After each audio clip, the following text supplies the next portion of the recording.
Merhaba. Geçen videomda Afganistan'da 1978'deki sosyalist darbeden 2021 yazına kadar neler yaşandığını anlatmıştım. Bu videomu hala izlemediyseniz şuraya linkini bırakıyorum. Önce onu izlemenizi tavsiye ederim. Bu videomda ise 15 Ağustos 2021'den beri Afganistan'da 2. Taliban iktidarında neler yaşandığını anlatacağım. Videomuza geçmeden küçük bir hatırlatma. Yeni videolarımızdan anında haberdar olabilmek için abone olmanın yanı sıra bildirimleri de açmanız gerekiyor. Videolarımız dışındaki paylaşımlarımız için ise sosyal medya hesaplarımızı takip edebilirsiniz. Taliban 15 Ağustos 2021'de başkent Kabil ile birlikte yönetimi de ele geçirdiğinde ülkenin ismini Afganistan İslam Emirliği olarak bayrağını da örgütün bayrağıyla değiştirdi. Parlamentoyu feshedip 2004 yılında oluşturulan anayasayı iptal ederek ülkenin İslami kurallara göre yönetileceğini, 2016'dan beri Taliban'ın lideri konumundaki Heybetullah Ahunzade'nin de Emir el-Müminin olduğunu açıkladı. Taliban yönetimi emirin altında iç içe geçmiş iki organizasyondan oluşuyor. Bunlardan biri komisyonlardan müteşekkil Rahbari Şurası adlı bir çeşit liderler ve danışma konseyi, diğeri de bakanlıklardan oluşan hükümet. Rahbari Şurası'ndaki komisyon başkanları aynı zamanda paralel bakanlıkların bakanı konumunda. Şehir merkezleri dışında Taliban komutanları bulundukları yerlerin yöneticileri konumundalar. Karakolları da yerel yönetim merkezleri. Buralarda Taliban askerleri hem savaşçı, hem polis, hem zabıta olduğu gibi Taliban komutanları da hem savcı hem de hakim. Öncelikle şunu belirtelim ki Taliban'ın yönetimi ele geçirmesinden ve ülkenin tamamında kontrolü sağlamasından bu yana ülkede artık çatışma yaşanmıyor. Yani savaş bitti diyebiliriz. Bu durum ilk videomuzda yaptığımız analizin doğru olduğunu gösteriyor. Ne demiştik özetle? ABD Afganistan'ı Taliban'a devretti. Ülkedeki diğer güçlerin Taliban'a karşı koymamasını da sağlayarak tabii. Afganistan Milli Güvenlik Güçlerinin elindekiler ilave olarak ABD ve müttefiklerinin Afganistan'dan adeta kaçarcasına gerçekleştirdikleri çekilme sonunda ülkede bıraktıkları çok sayıdaki silah araç gelişleriyle mühimmat da Taliban'ın oldu. Böylece Taliban ülkede hakim durumunu pekiştirmiş oldu.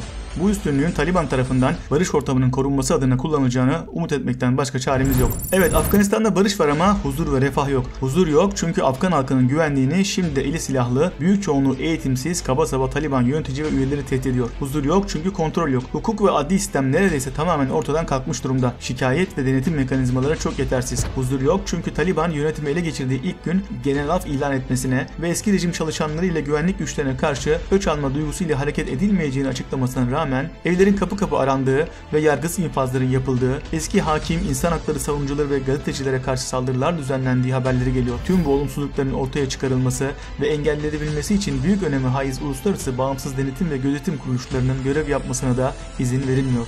Refah yok, zira ekonomi dibe vurmuş durumda. Savaşın bittiği Afganistan'da ana geçim kaynağı tarım ve hayvancılık olan Afgan halkının en büyük sıkıntısı ekonomik zorluklar. İş yok, para yok diyordu Türkiye'ye gelen Afgan gençler. Para kimsede olmadığından, yani üretilen mal ve hizmeti alabilecek kimse olmadığından iş yapmak da imkansız hale geliyor. Buna bir de bazı ürünlerde %100'e varan enflasyonu, Afganistan döviz rezervlerinin dondurulduğunu, Merkez Bankası'nın çeşitli nedenlerle para basamadığını ve Taliban'ın bilinçsiz vergi toplama uygulamalarını da eklediğinizde Afganistan ekonomisinin nasıl bir açmaza girdiğini anlayabilirsiniz.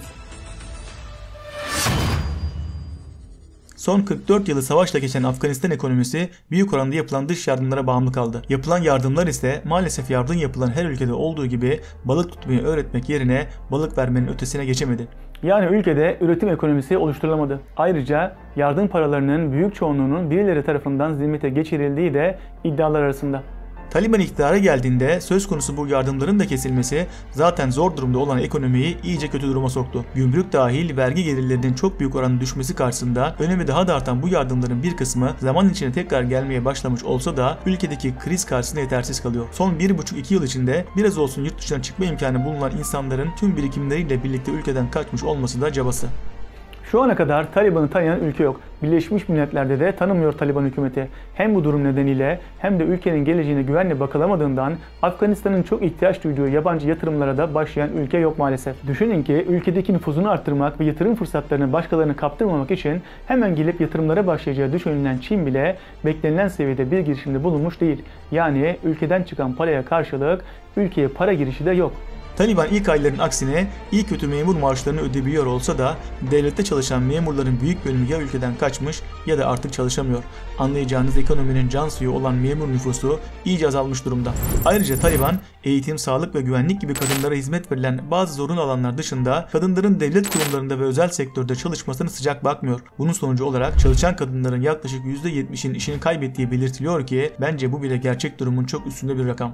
Özellikle erkeklerini 43 yıldır savaşta kaybeden bir toplumda yalnız yaşayan annelerin işlerinden olmasını bir geminin tam da fırtınanın ortasında motorlarının bozulmasına benzetebilirsiniz. Bu sorunlara son bir yıl içinde yaşanan seller ve yüksek sıcaklıklar nedeniyle ürünlerin ve ekilebilir alanların yok olması da eklenmiş durumda.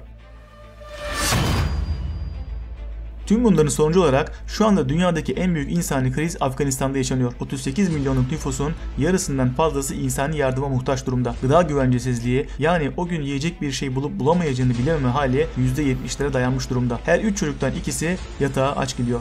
6 milyon insanın açlık sınırında olduğu, çocuklarını satmak, başlık parası karşılığında veya güvenlik endişeleri nedeniyle Taliban üyeleriyle evlendirmek zorunda kalan annelerin hikayeleri rapor ediliyor. Ülke içinde kamplarda kalanların sayısı o kadar hızla yükseliyor ki artık bu kamplardan birine kabul edilmek bile tek başına büyük bir mutluluk kaynağı Afganistan'da. Hal böyleyken Afganlara da yine hicret yolu gözükmüş oluyor. Afganlar 1979'dan beri ülkelerinden kaçmak zorunda kalmış. Dünya çapında Suriye'den sonraki en büyük mülteci nüfusu Afganistan'a ait. Kayıtlı mülteci sayısı 2,5 milyona yakın. Gerçek sayının ise 6 milyonun üzerinde olduğu söyleniyor. Bunların %80'i İran ve Pakistan gibi komşu ülkelerde, geri kalanı ise Avrupa ve Körfez ülkelerinde yaşamaktadır. Türkiye'deki Afgan göçmen sayısı resmi kayıtlara göre 300 bin olsa da gerçek sayının 500 binin üstünde olduğu söyleniyor.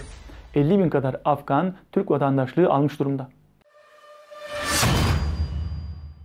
Taliban'ın kendi halkına yaptığı en büyük kötülük kız çocuklarının eğitim almalarını engellemesi. Afganistan'da eğitim 6+6 şeklinde uygulanıyor. Kız çocuklarının ikinci 6 yıllık döneme katılmaları yasaklanmış durumda. Bu da 12 yaşından sonra üniversite dahil eğitim hayatlarının bitmesi anlamına geliyor. Son olarak geçen seneki 11. ve 12. sınıf kız öğrencilerinin üniversiteye girmelerine izin verildi. Ancak pek çok bölüm kızların tercih seçenekleri dışında bırakıldı. Tahmin edebileceğiniz gibi toplumda sadece kadınların ihtiyaç duyulduğu doktorluk, sağlık personeli, öğretmenlik gibi alanları yazmalarına izin verildi. Gazetecilik gibi bazı bölümler ise sadece Kabil gibi birkaç şehirde kızlar kabul edildi. Taliban ise kızların orta öğretime gidememesinin şartlar uygun hale getirilinceye kadar geçici bir durum olduğunu, özel orta öğretim kurumlarında böyle bir sorun yaşanmadığını ve devlet okullarında yaşanan sorun ise 34 vilayetin 24'ünde yaşandığını iddia ediyor.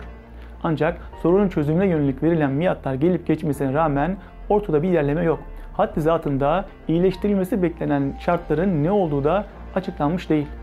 Kızlarını okutmaya kararlı ailelerin kimisi evde eğitim veriyor, kimileri yaşlarını küçük gösteriyor, kimileri de yeraltı okullarına gönderiyor kız evlatlarını. Ama maalesef böyle ailelerin azınlıkta kaldığını tahmin etmek zor olmasa gerek. Zira yaşanan ekonomik krizin üzerine bir de Taliban'ın kız çocuklarına eğitim ve çalışma fırsatı bırakmayan uygulamaların bir sonucu olarak çocuk yaşta para karşılığı ve zorla evlendirmelerin arttığı gözlemleniyor. Taliban bir önceki iktidarında olduğu gibi kadınları evlerine ve burkalarının arkasına hapsetmekte kararlı görünüyor. Kız çocuklarının eğitim almalarına getirilen engeller de bu kararlılığın bir göstergesi.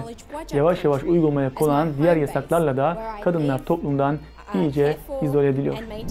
Burada devam etmeden önce bir hususu belirtmekte fayda var.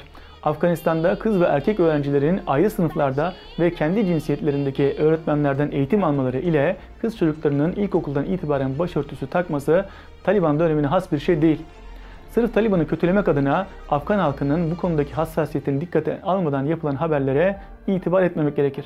Aslında Taliban'ın kadınlara karşı nasıl bir tutum içinde olacağının ilk göstergeleri yönetimlerin ilk ayında ortaya çıkmıştı bile. 7 Eylül 2021'de açıklanan geçici hükümette bakanlar veya bakan yardımcıları arasında hiç kadın yok. 17 Eylül'de atamaları yapılmayan kadın bakanlığı kapatılarak binası Emir bil Maruf Nehy Anil Münker, yani iyiliği emret ve kötülükten sakındırma bakanlığına dönüştürüldü. Bu bakanlığın görevlileri İran'daki ahlak polisi misali sokaklara devreye gezerek Taliban'ın koyduğu kuralların uygulanmasını sağlıyor. İlerleyen zamanlarda Taliban'ın kötülükten sakındırma ile ne anladığı ortaya çıkmaya başladı. Kadınlara yönelik yasakların ardı arkası kesilmedi. Kadınların spor müsabakalarına katılması, 72 kilometreden uzak mesafelere yanlarında mahremleri bir erkek bulunmadan seyahat etmeleri, parklara, hamamlara ve spor salonlarına gitmeleri yasaklandı. Mayıs ayında kadınların gerekmedikçe evde kalmaları istendi. Sokağa çıktıklarında ise yüzlerini de örtmesi zorunlu kılındı. Yüzün tamamen kapatılması kuralına zaten az sayıda kalan kadın televizyon sunucuları da dahil edildi. Bazı şehirlerde kadınlara ehliyet verilmemeye başlandı. Afgan kadınları bu tarz gelişmeleri protesto etmek için zaman zaman ve küçük gruplar halinde de olsa gösteri gösteriler düzenliyor. Taliban tarafından göstericilere sert bir şekilde müdahale ediliyor ve akabinde gösterilere katılanlara yönelik gözaltı, keyfi tutuklama, işkence, tehdit ve zorla ortadan kaybetme haberleri gelmeye başlıyor. Bu arada Taliban'dan önce haksızlığa ve hukuksuzluğa uğrayan kadınların sığınabilecekleri merkezler ile haklarını savunabilecekleri ve destek alabilecekleri iyi kötü bir sistem varken bunların hiçbiri artık yok maalesef. Taliban'ın kadınlara yönelik olanları dışında koyduğu diğer yasaklar arasında erkeklerin sakallarını kesmesi, sokakta, arabada, düğünde nerede olursa olsun müzik dinlemek veya müzik yapmak, dövme yaptırmak, televizyon ve radyo kanallarında her türlü eğlence programı yayınlamak gibilerini sayabiliriz. Yasaklar dışında dinini özgürce yaşamamak, yani namaz kılmamak, oruç tutmamak gibi özgürlüklerin bahsi bile olmadığını söylemeye gerek yoktur herhalde. Afgan halkının memnun olduğu yasaklar da yok değil. Kumar ve bahis oynatılmasını bunlar arasında sayabiliriz. Artık Afganistan'da açılması gereken tek savaş cehalete ve yoksulluğa karşı savaş olmalı. Eski düşmanlıklara son verilmeli, barış desteklenmeli ve korunmalı. Taliban kız çocuklarının eğitim haklarının kısıtlanması, özellikle kadın hakları olmak üzere insan hakları ihlalleri ve seçimlerin yapılarak geniş katılımlı bir hükümet kurulması gibi eleştiri aldığı konularda ne kesin tavrını ortaya koyarak muhataplarıyla doğrudan yüzleşiyor ne de sorunların çözümüne yönelik somut adımlar atıyor. Bunun yerine oyalama yolunu seçiyor. Uluslararası toplum bu konularda somut adımlar atmadıkça ve gerekli gelişmeleri göstermedikçe Taliban yönetimini tanımamakta kararlı görünüyor. Afganistan halkı ise iki arada bir derede kalmış durumda. Bir tarafta tanınması durumunda despotik uygulamalarına onay verilmiş olacağından endişe duydukları Taliban rejimi, diğer tarafta Taliban tanınmadıkça geçmeyeceği belli ekonomik ve insani kriz. ABD ve koalisyon güçleri benden sonrası tufan diyerek Afganistan'dan çekildikleri için arkalarında bir yol haritası da bırakmamışlar. Yani Taliban'ın uygulamalar üzerinden bir gürültü koparılıyor ama tam olarak Taliban'dan neler istendiği ve bunların karşılığında neler kazanacağı kesin olarak belirlenmemiş. Öyleyse yapılması gereken şey bir an önce Taliban'la görüşmelere başlanarak bir yol haritası belirlenmesidir. Ancak bu şekilde Afganistan halkının iyiliğine olacak şekilde Taliban yönetimi kontrol edilebilir ve yönlendirilebilir. Bu videomuzda bahsedeceğimizi söylediğimiz Afganistan'daki afyon üretimi konusunu önemine binaen gelecek haftalarda ayrı bir çalışmayla ele almaya karar verdik. Mütakip videomuzda bakışlarımızı tekrar Türkiye'ye çevirerek ülkemizdeki araç muayene hizmetlerinin özelleştirme kapsamında TürkTürk adlı konsorsiyuma satılmasını işleyeceğiz. Videolarımızın daha çok izlenebilmesi için beğendiklerinize like atmayı, çevrenizdekilere linklerini göndermeyi, yorumlar kısmında görüşlerinizi ve yeni video önerilerinizi paylaşmayı unutmayın lütfen. Her şey gönlünüzce olsun.